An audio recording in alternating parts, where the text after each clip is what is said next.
Today we are going to look at investing in alternative real estate debt, and joining me is Nick Raphealy, co-CEO of AltX Group. Great to have you with me, Nick. Just tell us what AltX Group is. What do you do? Of course. Hi, Juliette. Thank you for having me on the show. AltX is an integrated alternative investment manager focused, as you say, on private real estate debt. We describe ourselves as integrated because what we do is, on the one side, we originate loan transactions. So these are first mortgage-backed deals which, for whatever reason, don't fit the bank's criteria. And on the other side, we have a base of investors that invest in the deals. So we're integrated end-to-end. We find the product, we find the investors, and we put the two together. We've been going since 2012, based in Sydney with offices in Melbourne as well. And we've originated approximately $5 billion of transactions for our investors. So we focus very much on the private real estate credit space, which has been a really interesting space and has developed in quite meaningful ways over the past decade or so that we've been doing the business. And a lot of investors, particularly amidst the macro uncertainty, are looking for other areas to invest in, particularly in alternatives. Why do you think private debt investors are less worried about a potential market correction? So it's a really good question. We periodically do surveys of our investors just to kind of see where they're up to and what they're thinking in terms of allocation. And one question which we repeatedly ask is, what is your biggest concern as an investor? And what came back to us in the most recent investor survey of the AltX investors is they're most concerned about an equity market correction. So you look at it and it starts to make sense. If you actually look at the stats, since October, the ASX 200 has gone up, in fact, 15% net. So it's enjoyed a fantastic run over the past 6-7 months or so. But the intuition doesn't really kind of support the rally in the market because we have we in a period where interest rates have risen significantly. We expect corporate earnings to come under pressure. There's a lot of geopolitical tension out there. You know, you've got the Ukraine issue, you've got the Middle East issue. So a general environment of uncertainty and obviously inflation as well. So I guess what our investors are saying to us is, you know, markets have run, but we're feeling a bit uncomfortable because it feels like the markets are facing more headwinds than tailwinds. And so they're obviously asking themselves, as are all investors who balance their portfolios, where else should they be putting their capital? And where else should people be burning their capital? Well, we obviously, you know, we have a vested interest because we run a particular product, but and perhaps I can explain over the next few minutes. We do think objectively there are certain key attributes of what we do, how we do it, how the asset class works, which make right now an interesting and we think very attractive time to be putting money to work in private real estate credit. So perhaps I step it back just for a moment. How did our sort of space come about and how did our business come about? We started in 2012, shortly after the GFC, and it was really an answer to one big question, and that question is, why is it that you open the newspaper quarter after quarter and you see the big banks making billions of dollars, but yet private investors, and what are the banks doing? They're lending money, but yet private investors somehow don't have that same opportunity. Obviously back then the environment was a bit different from a yield perspective. You know, rates were much lower than they are today, but fundamentally what our business does is we provide investors with the opportunity to quite simply be the bank. So we said to our investors, you know, you can be the bank, you can lend money to people secured against bricks and mortar in exactly the same way that the bank does. You can get the benefit of a first mortgage, you can get a guarantee from the person who's taking the money from you, you have a specific loan term and a loan contract, how you'll get paid back and when you'll get paid back. And importantly, you earn interest along the way, so you earn a monthly coupon along the way. So fundamentally, we offer our investors the opportunity to participate as a lender, as a secured lender, and to be the bank in deals where the bank chooses not to play.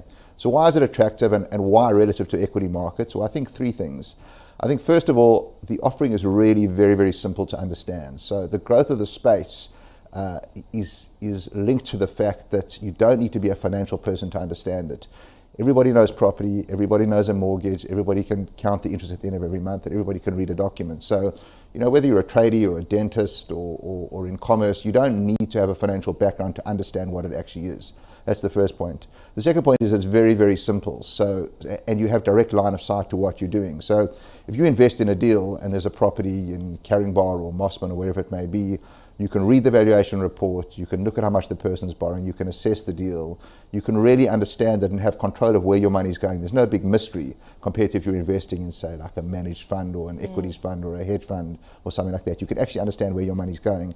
And thirdly, and this links back to where I started in relation to the equity markets, the key thing which I think makes this a particularly attractive asset class for right now is the concept of headroom. So I'll explain what that means. Yeah. if you invest in a private credit deal or private real estate credit deal, I'll give you an example. A property could be worth $1 million, and you would invest in a deal where you're lending the borrower up to, say, $500,000. So asset is worth $1 million, your exposure is up to $500,000. So we call that the loan to value ratio. The loan as a percentage of the asset is 50%. So what does that mean? It means in the unlikely scenario where the borrower doesn't pay you back, your $500,000 investment is backed by an asset worth twice the amount of the capital you have out. So the property market can actually afford to fall, in that example, as much as 50% before you have any impairment of your capital. Now, people say, could the market fall? Of course the market could fall. Markets go up and down all the time. But our reply to investors would be, if the property market in Mossman or Caringbah has fallen 50%, your BHP is halved, there's unemployment's gone to 25. We talk about a very, very different Australia, and that's at the point where your capital only starts to be impaired. So you have this very, very substantial concept of headroom protecting you from any capital impairment, and you earn a yield along the way. So investors find that very attractive. So you sort of talked about the alternative to equities and the risks that could be associated there. What about risk management when it comes to this type of investment, though? So again, I think this is also what makes it appealing to investors. When you invest with a manager who has experience, and we're one, but certainly not the only one, the manager is able to structure the transaction with the borrower in a way that protects the investor's capital. So, for example, the borrower might ask for a 24-month term. The manager may decide it's only prudent to give the borrower a 12-month term. So that is protecting the investor through the manager's skill. The borrower might ask for, I gave the example of $500,000. The manager may say, after 3 months, we want you to reduce the loan to $400,000 to give the investor more protection. You have very, very active management of the transaction. And importantly, in this type of deal, it will perform ultimately independent of the general movement of debt and equity markets. So you really have the benefit, if you're investing with an experienced manager, of a manager having control of the investment and control of how you write the documents with the borrower, what covenants you put in place, ultimately to the benefit of the investor. So why would investors consider reallocating their assets to this type of investment? Look, investors need to be balanced. Yeah. A private real estate debt investment won't give you growth. Your upside is to some extent limited because you're earning a coupon. So you won't get your 2 or 3 times your money over a period of time. But what you will get is a steady, predictable return with a lot of safeguards in place to protect your capital in the event that there's any kind of market disruption. So we wouldn't be saying it's the only place to put capital, but we're definitely saying when you're thinking about balancing a portfolio, right now in this environment with investors climbing what we think about as a wall of worry, market runs and runs and runs, and I don't want to miss out, should I stay in, should I get out, what should I do? Investors are having this angst at the moment, as our survey suggested, and we think that diversifying and spreading across asset classes is important. I think also key to add, Juliette, is that as rates have generally risen, the return that you can get in this asset class has gone up too. So right now, providers like ourselves will be paying investors net returns of between 8 and 12%. That's net to the investor with the headroom protection that I've described. So it starts, certainly at sort of the 10 to 12% range, it starts to almost feel equity-like returns with debt-like protections, which again, very attractive to investors. And what's been your return rate at AltX? So again, our return rate varies with market movements. We always say to investors, we're not chasing a particular return. We set the risk settings and let the market return to us what the market returns. So in an environment where rates are lower, what we wouldn't do is take more risk on a borrower to try and get a high return for investors. We would say to investors in this environment, this is the sort of return you can expect for the sort of risk we're happy to take. In the current environment, we're returning between 8 and 12%. We've got a range of products which do slightly different things, some a bit more aggressive, some more conservative. And what we found is investors look for different things. Some investors are looking for a cash plus solution.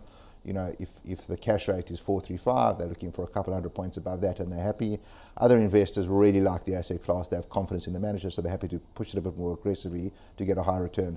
I think the attraction is that there's so many deals out there that one can do that you can really offer investors, if you've got deep distribution, a spread of returns. All right, Nick, thanks so much for joining AusBiz. Some interesting stuff there. Nick Raphealy, co-CEO of AltX Group, joining us here on The Wealthy Effect.